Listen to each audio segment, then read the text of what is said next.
sini karena main game.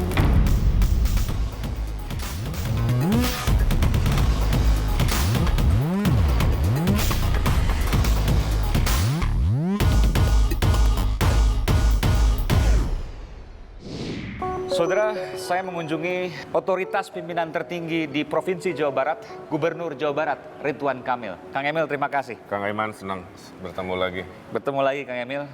Lengkap semua. Wali kota, gubernur, saya nggak tahu nanti selanjutnya. Orang bahagia, Om. Orang bahagia harus itu. Dan tidak stres. Dan tidak stres. Tapi kita bicara soal jiwa juga ini. Setuju. Di Jawa Barat, pada faktanya yang saya dapatkan informasinya, terbanyak kemudian ada anak yang mengalami gangguan jiwa karena gawai, gadget. Betul. Apakah Kang Emil mendapatkan data yang sama? Ya, ini fenomena global ya, terjadi di seluruh dunia sejak revolusi. Seluruh dunia? Ya, saya riset Google, paling parah di Cina memang. Sampai di Tiongkok itu dideklarasikan sebagai penyakit baru, penyakit kecanduan internet istilahnya kan, begitu. Sama, menjadi asosial kan. Pola tidur berubah, melawan orang tua, Betul. sehingga akhirnya orang tua cemas. Nah, karena digital ini hadir di seluruh dunia, tidak terlepas juga Jawa Barat, kan, Indonesia, saya menduga pasti efek-efek ini ada gitu. Jadi tentunya kita prihatin, tapi kita punya langkah-langkah yang sudah dipersiapkan. Hanya mungkin kalau ngobatin itu ya belum terasa lah ya. Tapi bahwa kita sudah upaya, saya kira sudah Ada pencegahan. Ada Di beberapa antaranya, banyak, ada 4. Wali Kota Bandung memberikan anak ayam kepada anak-anak sekolah. Karena penyakit mentalnya baru, jadi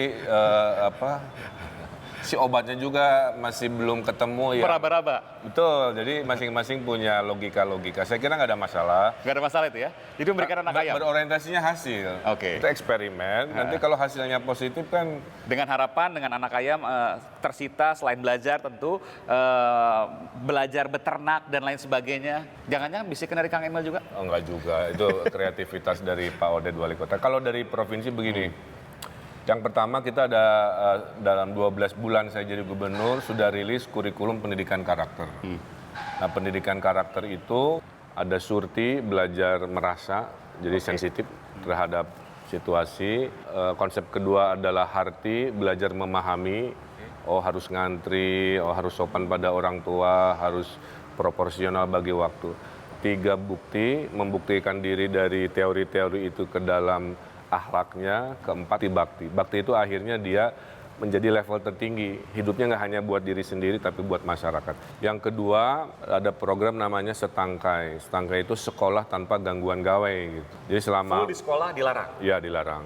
Setelah pulang sekolah baru on lagi lah kira-kira begitu. Untuk menghindari orang juga terganggu konsentrasi dan lain-lain. Itu kedua. Ketiga, kita kerjasama dengan KPAI, ada program jam main kita itu kalau tidak salah ya. Jadi melatih lagi yang namanya anak-anak mencintai permainan tradisional. Kan ngurus anak-anak dan anak muda itu sebenarnya sederhana. Tolong dibikin sibuk kan begitu, tapi sibuknya yang positif. Nah, kecanduan gadget ini kan membuat dia kesibukannya negatif ya. Nah, dengan permainan tradisional kemarin sudah kita launching di Gedung Sate dan akan dijadikan budaya baru sambil kita mengedukasi juga secara kuratifnya. Itu kan preventif ya. Kuratifnya kita kan ada program Kekasih. Kekasih itu kendaraan konseling silih asih. Jadi kalau ada mobil warna pink, itu di dalamnya ada ustadz, ada psikolog, ada psikiater. Kekasih lewat itu? Ya, Kekasih lewat parkir. Menariknya 20% yang mendatangi si mobil curhat itu anak-anak SD. Anak SD? Tapi bukan yang ini belum ke kecanduan gawai, tapi lebih bully.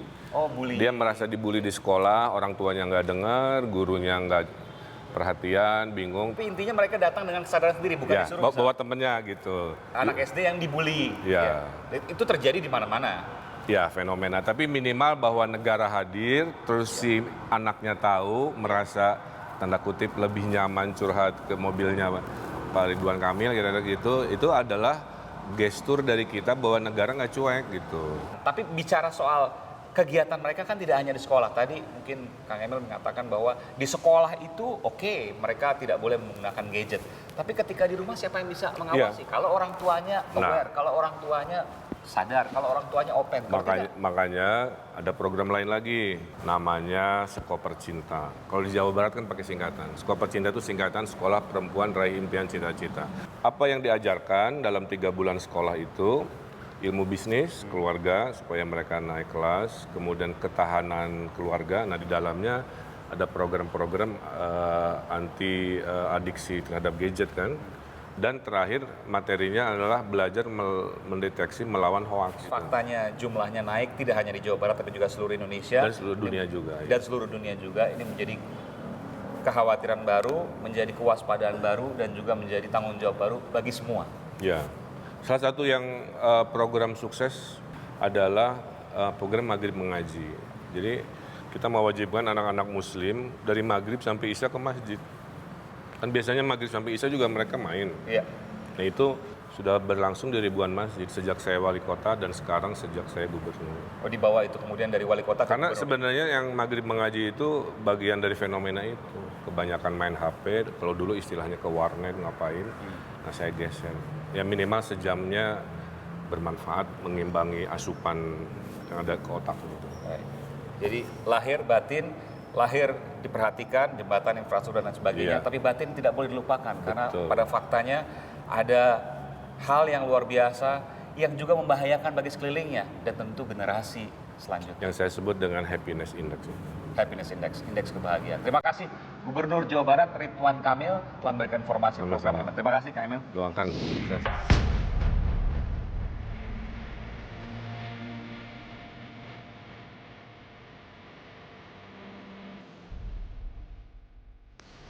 Saudara, gawai bisa jadi kawan yang bermanfaat atau sebaliknya, musuh yang membuat sosok menjadi jahat. Bukan dijauhkan seluruhnya, tapi paham akan batasan. Bisa dibayangkan, jika gangguan jiwa terjadi pada anak, dan banyak apa yang terjadi pada kelompok generasinya. Karena sesungguhnya, segala sesuatu berdiri pada porsinya. Itulah hakikat keadilan pada kehidupan dunia. Saudara, saya Aiman Wicaksono. Salam. Halo, saya Aiman Wicaksono. Ikuti terus video-video Aiman di channel YouTube Kompas TV. Tapi jangan lupa langganan dong. Gratis kok. Klik subscribe dan tombol notifikasi supaya nanti kalau ada video baru bisa dikasih tahu. Gratis.